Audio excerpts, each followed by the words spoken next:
2012년 3월 1일 미국 켄터키주는 마치 초봄의 평온한 날씨가 계속될 것처럼 보였다. 하늘은 맑았고 햇빛은 따사로웠으며 공기는 상쾌했다. 모든 것이 완벽해 보이던 그날 8명의 청소년과 1명의 교사가 들뜬 표정으로 히든 리버 동굴 입구에 도착했다. 그들은 약 3시간 동안 거의 탐사되지 않은 동굴 구역을 둘러보는 특별한 탐험에 나설 예정이었다. 그러나 이 평범해 보이는 모험이 그들의 인생에서 가장 끔찍한 악몽이 될 줄은 아무도 예상하지 못했다.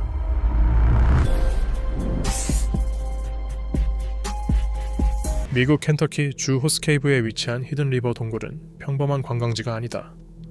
과거에는 식수와 수력 발전의 원천으로 쓰였지만 가정과 공장에서 흘러드는 오염으로 인해 1943년에 폐쇄되었다.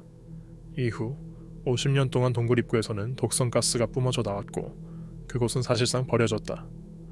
그러나 1990년대 들어 새로운 하수 처리 시설이 설치되고 미국 동굴보존협회의 노력으로 대대적인 복원 작업이 진행되었다.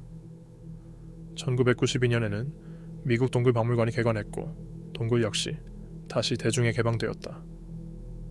현재 이곳은 관광과 환경교육의 명소로 미국 동굴복원 역사에서 가장 성공적인 사례 중 하나로 꼽힌다. 히든 리버 동굴은 지하 깊숙이 수킬로미터 이상 뻗어있는 거대한 동굴망이며 점점 더 깊고 어두운 시면으로 이어진다. 이름처럼 지하 깊숙이 강이 흐르고 있다. 그날 모인 학생들 대부분은 이런 본격적인 동굴 탐험은 처음이었다.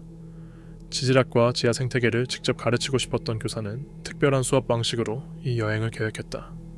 모두 머리 랜턴과 기본 안전 장비를 챙기고 날씨가 주는 방심 속에 발걸음을 옮겼다. 그들은 걸음을 옮길수록 지상 세계와 멀어지고 완전히 새로운 공간에 들어섰다. 히든 리버 동굴의 통로는 습하고 어두운 미로 같았다. 좁은 터널과 탁 트인 공간이 번갈아 나타났고 지하의 온도는 일정하게 유지됐다. 약 2km 깊이에 이르자 그곳은 외부와 완전히 단절된 세계가 되었다. 휴대전화 신호도 바깥의 소리도 없었다. 오직 가이드와 그들의 준비만이 생존의 열쇠였다.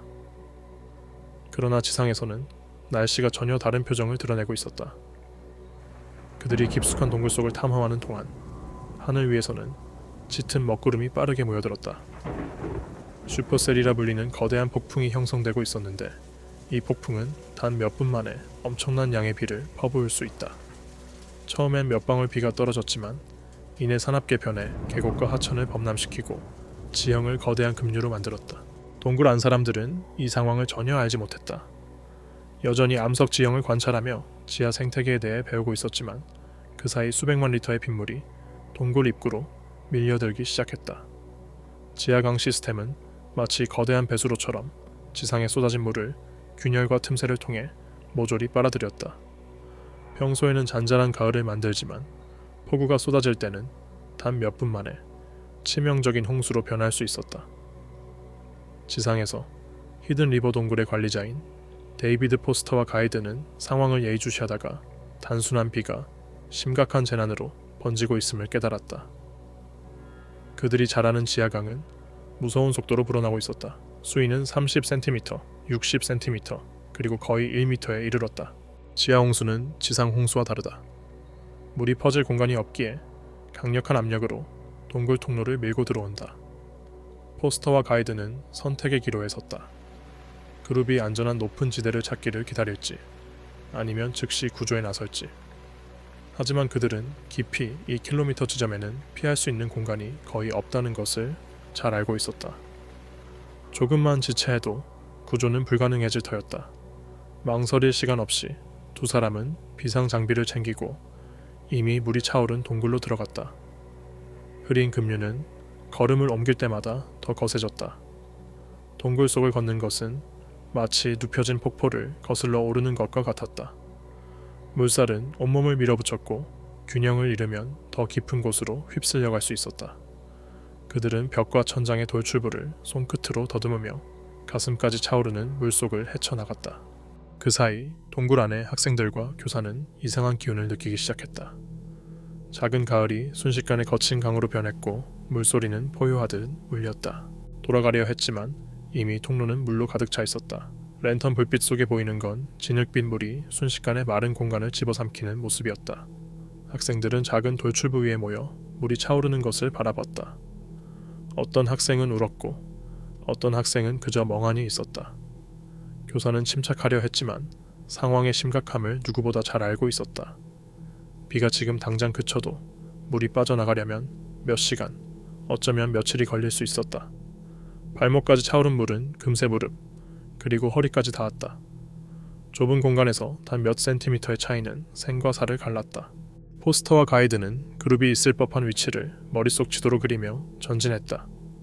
수많은 갈림길을 지나고서야 그들은 차가운 물속에서 몸을 웅크리고 있던 9명을 발견했다. 교사는 침착한 척했지만 속으로는 버틸 수 있는 시간이 얼마 남지 않았음을 알고 있었다.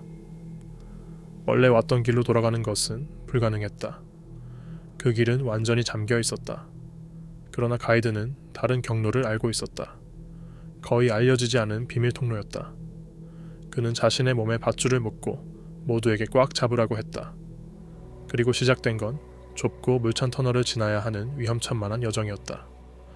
가슴 높이까지 물이 차오른 구간을 걷거나 완전히 잠긴 구간을 잠수로 통과해야 했다. 바위 틈새를 비집고 기어가거나 낮은 천장을 피해 엎드려 움직여야 하는 구간도 있었다. 여러 번 학생들이 미끄러져 물살에 휩쓸릴 뻔했지만 가이드와 연결된 밧줄이 그들을 지켰다. 차갑고 진흙 섞인 물에는 나뭇가지와 지면에서 떠밀려온 온갖 이물질이 떠다녔다. 한 걸음, 한 걸음이 거대한 힘과 맞서는 싸움이었다. 끝이 보이지 않을 것 같던 시간이 지나 마침내 물이 닿지 않는 높은 지대에 도착했다.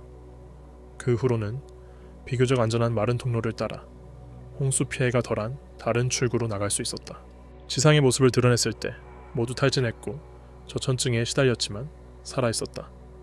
9명 전원이 목숨을 건졌다. 어떤 학생은 흙바닥에 주저앉아 눈물을 흘렸고 어떤 학생은 아무 말도 하지 못한 채 충격에 잠겨 있었다. 비는 서서히 잦아들었지만 히든 리버 동굴은 며칠 동안 물에 잠긴 상태로 남았다. 주요 입구는 완전히 막혀 있었고 결국 그들이 택한 우회로가 목숨을 살린 셈이었다. 이 이야기가 흥미로웠다면 지금 화면에 뜨는 또 다른 영상을 꼭 보시길 바란다. 겉보기엔 비슷한 모험이었지만 결말은 훨씬 비극적이었던 사건이다. 좋아요와 구독은 큰 힘이 된다. 시청해주신 모든 분들께 진심으로 감사드리며 다음 이야기에서 또 만나자.